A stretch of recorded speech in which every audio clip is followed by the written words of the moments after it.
Bonjour. Donc, on continue à passer l'offrande. Ne vous inquiétez pas, il y a le temps. Et oui, c'était sympa hier. Et on va peut-être voir quelques photos sur les réseaux sociaux de l'église. Mais bon, c'était un très bon moment. Et c'était sympa de voir chacun de nous, on mettait notre petit grain. Et aussi, j'étais étonné de certaines personnes que je ne connaissais pas, ou je connaissais depuis un moment, qui avaient des qualités comme ça. Je pensais à Alan et sa femme, et avec la débroussailleuse et Eric, voilà, bon, j'ai vu le tas des mauvaises herbes, et c'est passé, et tout d'un, après, il n'y avait pas des mauvaises herbes. Donc, du coup, je dis, waouh, ça va vite. Et c'est génial de voir comment le Seigneur, il utilise chacun de nous. Et dans des petites choses, on avait pensé, on va poncer la porte, on n'avait pas pensé de dire, on va arriver à la peindre. Et c'est arrivé. Donc du coup, c'est intéressant. On propose, et c'est le Seigneur qui fait tout ça. Donc, merci à tous qui ont participé hier. C'était sympa, communiquer. Je sais qu'il y avait d'autres personnes qui ne pouvaient pas venir, qui nous ont dit je voudrais bien venir, mais je suis occupé, mais on retient dans nos prières. Et là, les prières se sont senties aussi. Donc là, on a eu pas mal qui voulaient venir, mais ils ne pouvaient pas être là. Mais c'est génial, parce que vous étiez là aussi. Vous étiez là. Et on a senti aussi le soutien. Merci Seigneur pour ça. Ok, vous m'entendez bien? Oui? Ok. J'ai pas besoin d'écrire. Nickel. Bon, et ça me fait plaisir d'être là encore une fois parmi vous. Et pour ceux qui ne me connaissent pas, avec ma famille, on est missionnaire depuis 25 ans. Et dans ce moment, on est déménagé à Bordeaux. Mais merci Seigneur, pendant les prochains 6 mois, on va venir et accompagner l'église et être là, ça fait un plaisir pour nous. Je dis toujours, on est adopté breton. Okay? J'ai acheté une voiture et on n'a pas besoin de changer la plaque d'immatriculation, mais je viens d'acheter une plaque d'immatriculation 22. Okay? Avec le 22 et le chapeau breton derrière. Donc, par contre, je ne sais pas comment la poser. Du coup, s'il y a quelqu'un qui connaisse un petit peu, il peut m'aider par rapport à ça, ce serait génial. Mais bon, c'est encourageant d'être de retour ici. Et on était 1 an et demi en Argentine et, avec notre mission. Et j'ai pensé, et quand on déménage ou quand on voyage, et on pense à des choses qui nous manquent, n'est-ce pas? Nous, on était en Argentine pendant 1 an et demi. Et je vais vous dire, ça me manquait le beurre demi-sel breton. Okay? Un petit peu le fromage aussi. Mais bon, quand on était ici, on a passé 20 ans ici, en France, ça me manquait le bœuf argentin, la viande de bœuf. Okay? C'est du vrai. Et là, on est de retour en France, et ça me manque certaines choses aussi de l'Argentine maintenant. Okay? On est toujours comme ça. Okay? Certains cookies, j'appelle alfajor, c'est un truc, la confiture de caramel, il faut que je pense. Vous voyez, c'est toujours la nourriture qui ça nous manque. Mais on n'aime pas quand on a cette sensation de manque. N'est-ce pas? On n'aime pas ça. Et bon, on pense à un voyage, on dit on va prendre la voiture. Si vous êtes comme moi, j'aime bien planifier tout ça. Et la route, le GPS, après avec ma femme, il y a beaucoup de choses. Et on a voyagé toujours avec les enfants, 3 enfants, donc pas mal de valises sur des choses. Et toujours, est-ce qu'il nous manque quelque chose? Est-ce qu'il nous manque quelque chose? Et je me rappelle, la première fois qu'on est arrivé ici en France, ça fait 22 ans.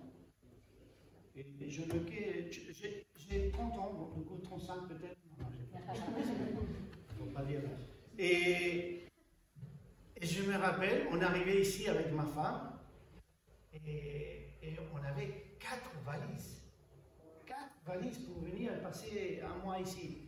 Et après, j'ai vu comment on a appris avec les enfants à diminuer les valises. Parce qu'en fait, quand tu commences à diminuer, tu commences à penser, ok, c'est quoi l'essentiel? Parce que c'est lourd. Okay? Et tu penses à la poussette, tu penses à ça. Et on discute avec ma femme, est-ce qu'on a oublié ça? On dit, non, non, non, ça va, comme ça. Et ça arrive un moment, après tant de voyages, et tu dis, ok, c'est quoi l'essentiel? L'essentiel, c'est ça, ça, ça. Ok, si on a ça, après le reste, si on a oublié, ok, ça passe. Okay? Et on commence à réfléchir comme ça. Il y a des jeunes ici qui sont arrivés au camp, et j'imagine que vous avez pensé, non, vous n'avez pas pensé.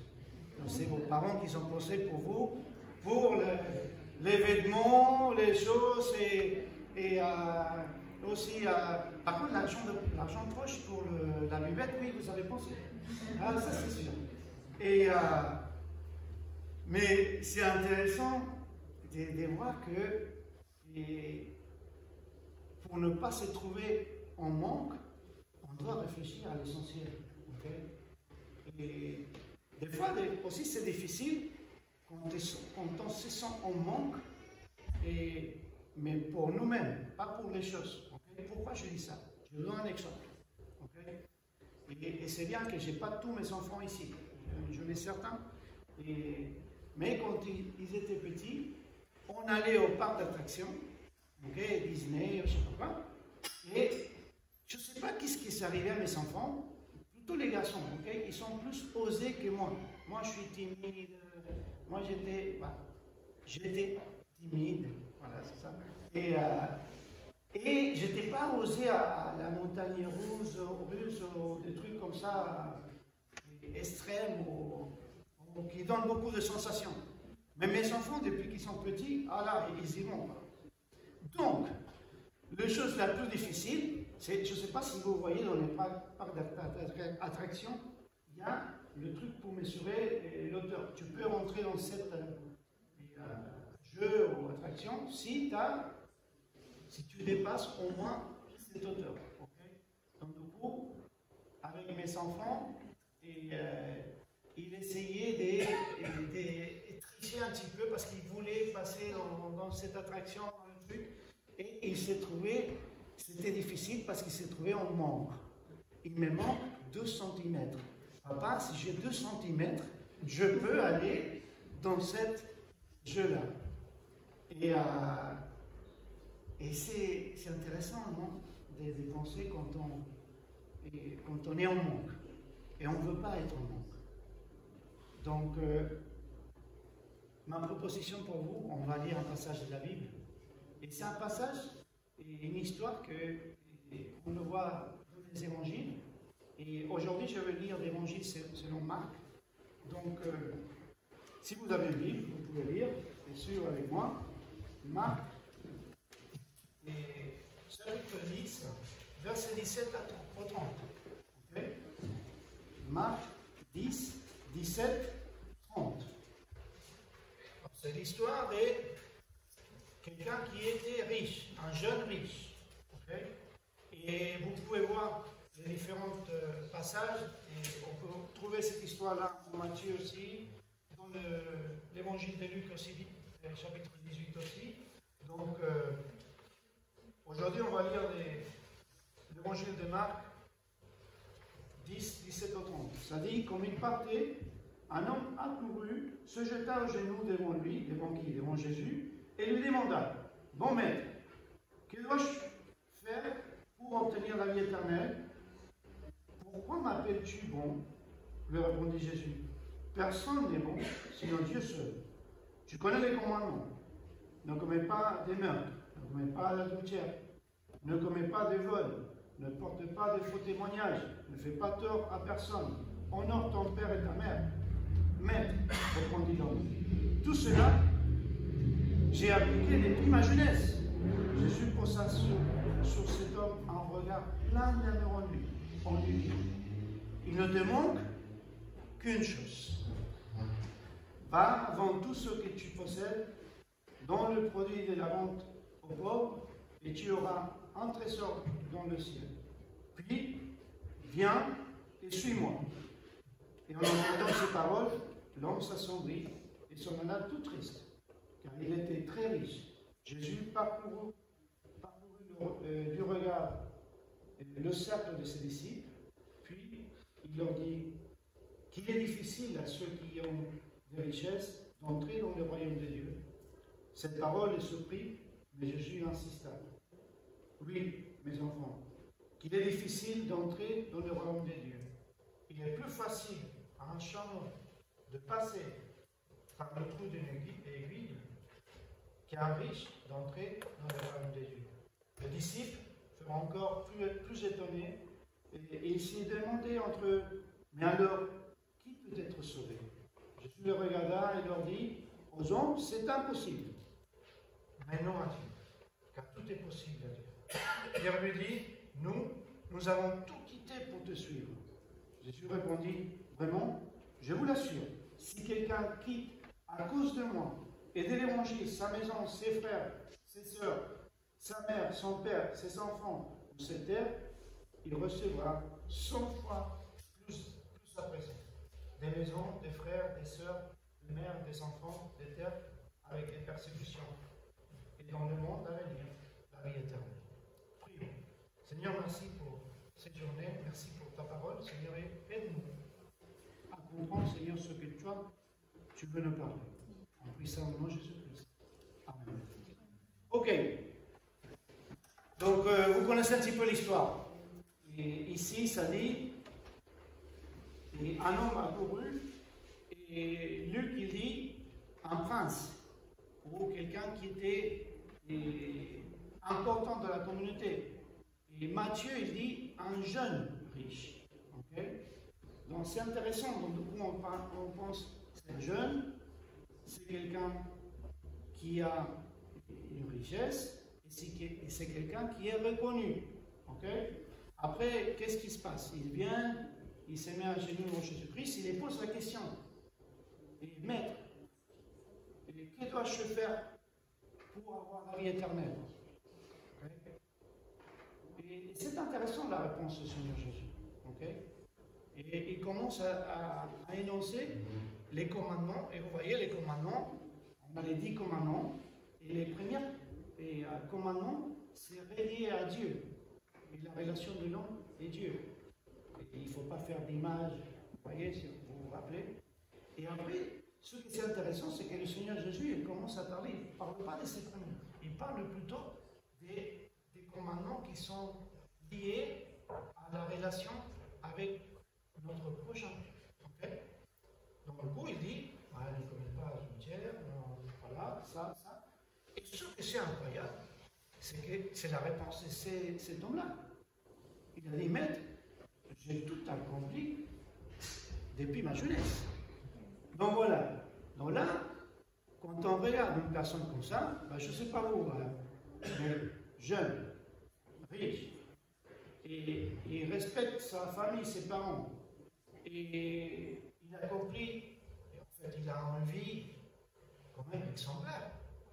Ben, je ne sais pas vous, mais si il est jeune et j'ai ma fille, je vais lui dire, ok, c'est où que je signe pour ton futur mariage avec ma fille donc, j'ai ma fille ici aujourd'hui, donc il faut que je fasse attention à ce que je dis. Mais bon, c'est le mec, c'est la personne, et c'est parfait. Aux yeux des hommes, c'est nickel. C'est la personne que veut avoir comme gendre, ok? Et je ne suis pas encore à ce point-là, ok? Et ma fille, elle est petite, okay? Même si elle est une adolescente, on ne parle pas, on passe autre thème. Okay? Non, mais bon, on dirait que cette personne, il a tout, quoi. Mais le Seigneur, il a dit, il te manque une chose. Et c'est intéressant. Après, il a dit, vends tout ce que tu as et donne aux pauvres et suis-moi. Donc, ma proposition position, comme je vous ai dit aujourd'hui, c'est il faut trouver l'essentiel. Et comment est-ce que le Seigneur Jésus peut nous montrer par sa parole quel est l'essentiel dans notre vie? Okay? Ici, on parle d'une bonne personne, une très bonne personne. Okay? Mais la question, c'est, et il a posé au Seigneur Jésus, c'est comment est-ce que je peux avoir la vie éternelle? Donc, il est en manque. On dirait que ces personnes-là, il a tout. Mais là, il est en manque. Il est en manque de la chose la plus importante. Okay? La vie éternelle. Donc, il y a une chose que le Seigneur il veut être clair parmi nous.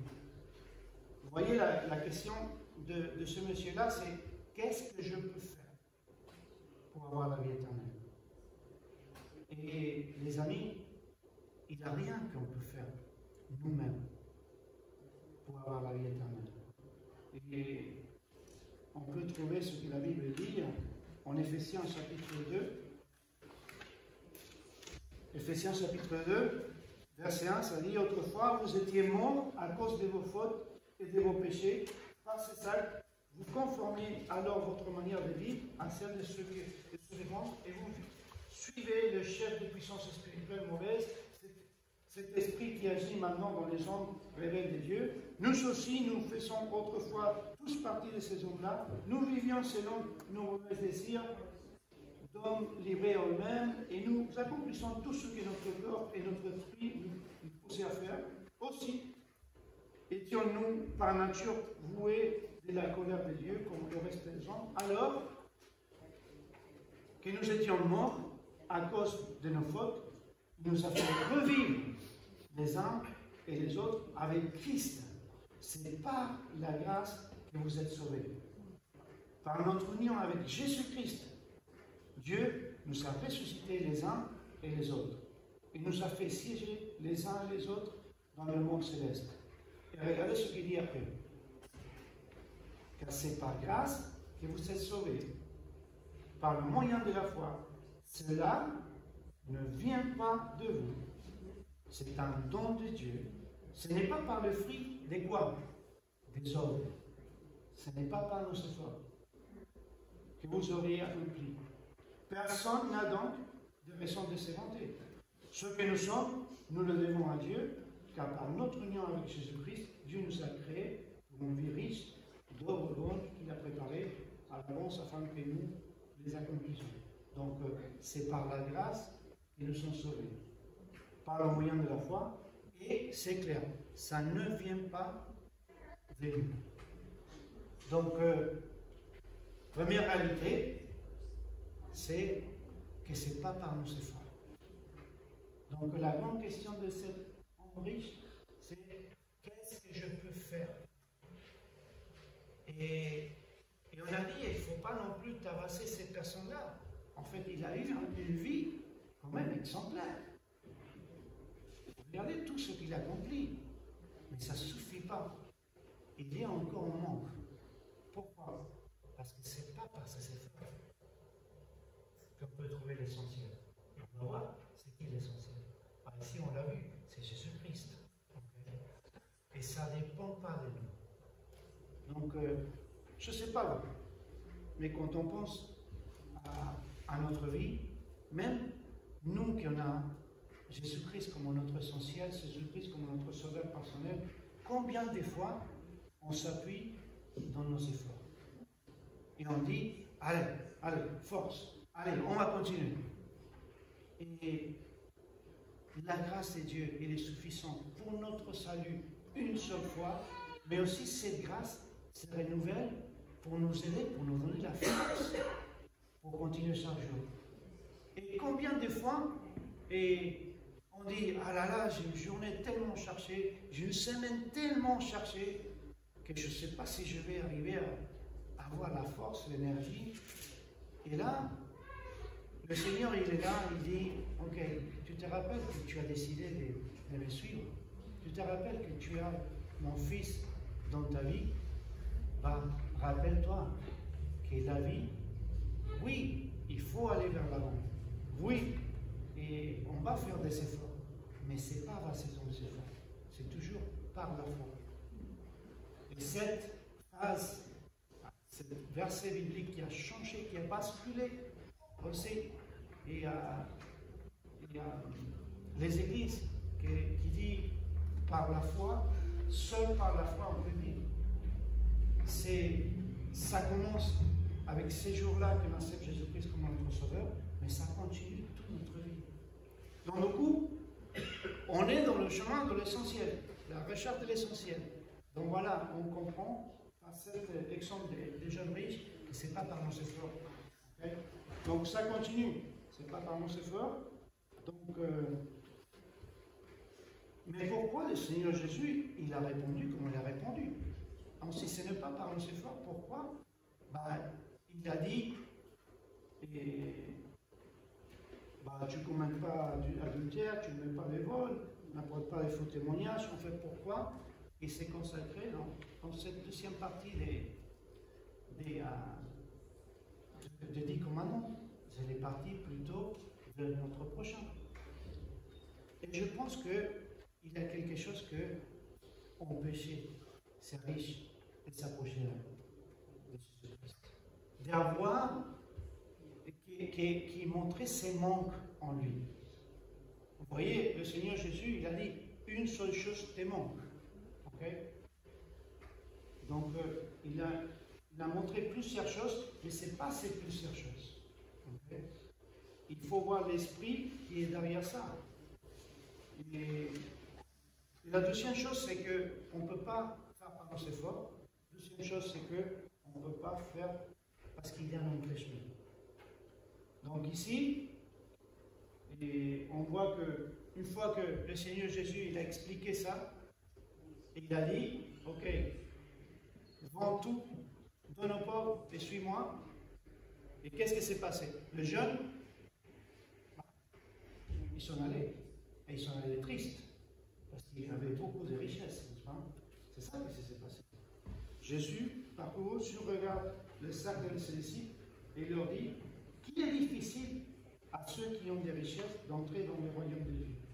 Cette parole est surprise. Jésus insista. Oui, mes enfants, il est difficile d'entrer dans le royaume de Dieu. Il est plus facile d'un chameau, de passer par le trou de l'aiguille qu'un riche entrer dans le royaume de Dieu. Et les amis, ici, je vais vous dire tout de suite, le problème, ce n'est pas l'argent.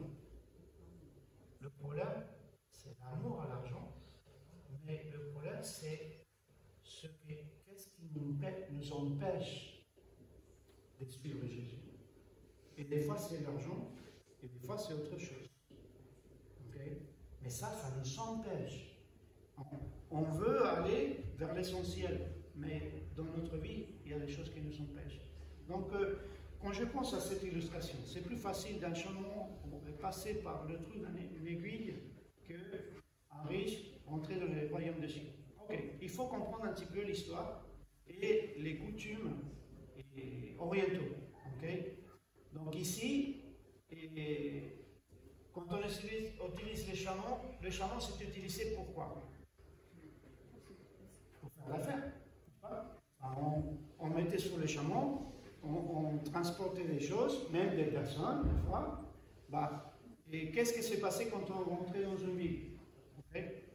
Il y avait le rempart de la ville, et il y avait une porte, et la plupart du temps, les portes, dans cette culture, c'était des portes, comment on dit que c'est, à peu près, vous voyez, quand on entre à la chapelle, c'est comme une attaque. Voilà. Donc, et dans les grandes portes des villes, vous voyez, c'est là où on faisait des affaires, des business. Donc, il fallait avoir une grande porte pour laisser passer les animaux et les affaires qui étaient sur les animaux. OK? Mais il y avait des personnes de l'autre côté. Donc, quand les affaires s'arrêtaient, et on ne pouvait pas passer les chameaux, mais les personnes, ils pouvaient passer. Mais comment est-ce qu'ils passaient? Je n'ai pas ici d'illustration, mais l'idée, c'est de dire, voilà, si la grande porte était comme ça, il y avait une toute petite porte, okay, qu'on utilisait pour les gens pour passer, pour entrer et sortir de la ville. Ce n'est pas pour et faire des affaires. Donc du coup, quand on part, c'est plus facile passer un chameau pour l'aiguille, pour la taille de l'aiguille, ça parle de ce type de porte, la toute petite. On ne peut pas passer. C'est impossible. Okay? Et qu'est-ce qu'elle est en train de nous dire? On est en train de nous dire que pour passer de l'autre côté, tu vas passer comme tu es. Tu vas ramener rien du tout. Et les amis, on est arrivé à ce monde-là, on est né sans rien, et on va partir sans rien. Et ici, les richesses de ces personnes-là l'ont empêché quoi? L'ont empêché de traverser, de passer. Okay. Et combien c'est difficile. Et pour certaines personnes, c'est les richesses.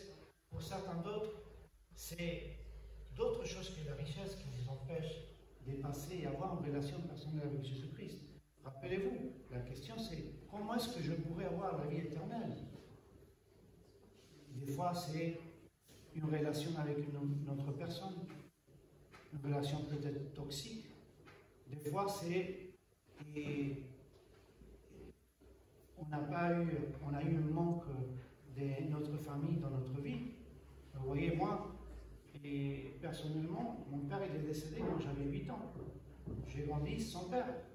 Et des fois, même le manque de cette relation-là, ça peut faire en sorte que ça nous empêche de continuer d'avancer et suivre le Seigneur Jésus-Christ. Donc du coup, ici c'est clair, c'était la richesse. Okay? Et on continue, parce qu'on est sur le chemin de trouver l'essentiel. Okay? Et après, qu'est-ce qu'il faut faire? Il faut se débarrasser, il faut enlever. Donc on sait que ce n'est pas par nos efforts. On sait qu'il y a des choses qui nous empêchent. Donc il faut enlever ces choses qui nous empêchent. Regarde ce qu'il dit Pierre. Il répond tout de suite Pierre. Pierre lui dit, nous avons tout quitté pour te suivre. Jésus répondit, vraiment, je vous l'assure, si quelqu'un a quitté à cause de moi et de l'évangile sa maison, ses frères, ses sœurs, sa mère, son père, ses enfants ou ses terres, il recevra 100 fois plus des impressions.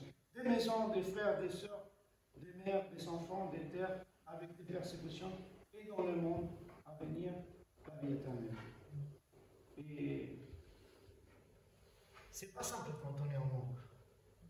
Et quand on est en manque des êtres chers. Okay? Mais des fois, ce type de manque nous empêche, et il faut les enlever. Qu'est-ce que ça veut dire les enlever? L'essentiel, c'est aller vers Jésus-Christ. Mais je ne peux pas aller vers Jésus-Christ avec tous mes fardeaux. Il faut que je laisse ça au pied de Jésus-Christ.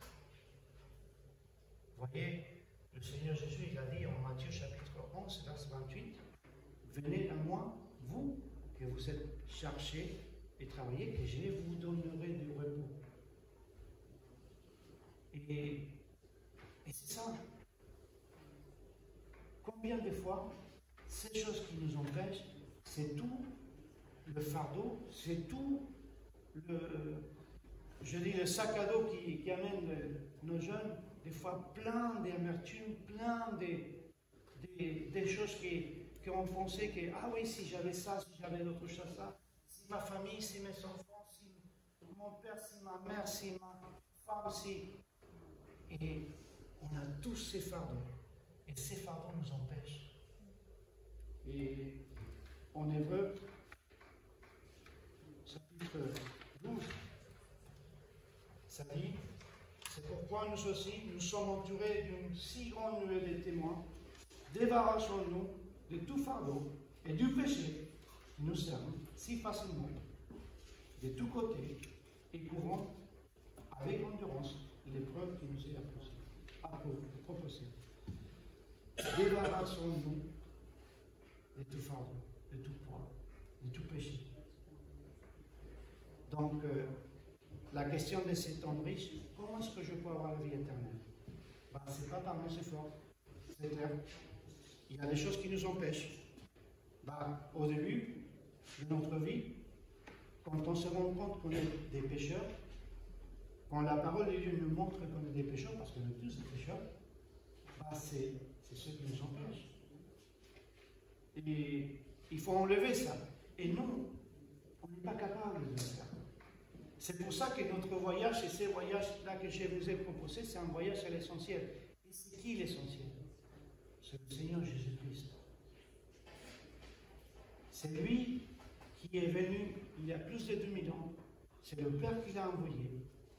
Il a vécu une vie sainte et sous cette terre-là.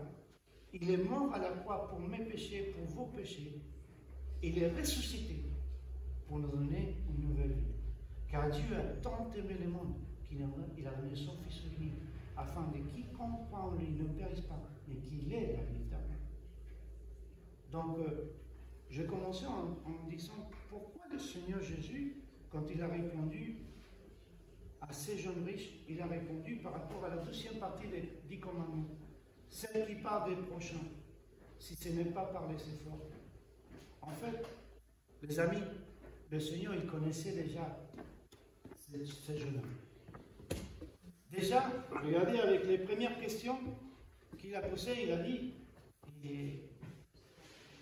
pourquoi tu m'appelles bon maître? Il y a un seul bon, et c'est Dieu. Donc ces personnes-là, le gros problème qu'il y avait, c'est qu'ils ne reconnaissaient pas le Seigneur Jésus comme Dieu, comme la priorité, la première personne qui peut le sauver. Ils pensaient que lui pouvait se sauver à lui-même. Donc ça, c'est le problème. Dans le coup, quand on lui dit, ah, t'as fait ça, t'as fait ça, oui, j'ai fait tout ça. Donc, il te manque une chose. Bon, pourquoi? Parce qu'il voulait voir qu'est-ce qu'il y avait dans l'intérieur. Et dans l'intérieur, il y avait qu'ils ne reconnaissaient pas Jésus-Christ comme son sauveur. Donc les amis, l'essentiel c'est Jésus-Christ. Une seule chose nous manque. Et si jamais vous n'avez pas eu cette rencontre personnelle avec Jésus-Christ, aujourd'hui c'est bon. Aujourd'hui, il faut se rendre compte que ce n'est pas par nos efforts qu'il y a le péché qui nous empêche et que la seule personne qui peut l'enlever, c'est Jésus-Christ. Donc aujourd'hui, peut-être c'est le moment de dire, Seigneur Jésus, j'accepte que ce n'est pas par mes moyens. J'accepte que tu es mort à ma place et que tu veux me donner une nouvelle opportunité. Et avec toi, je pourrai avoir la vie éternelle.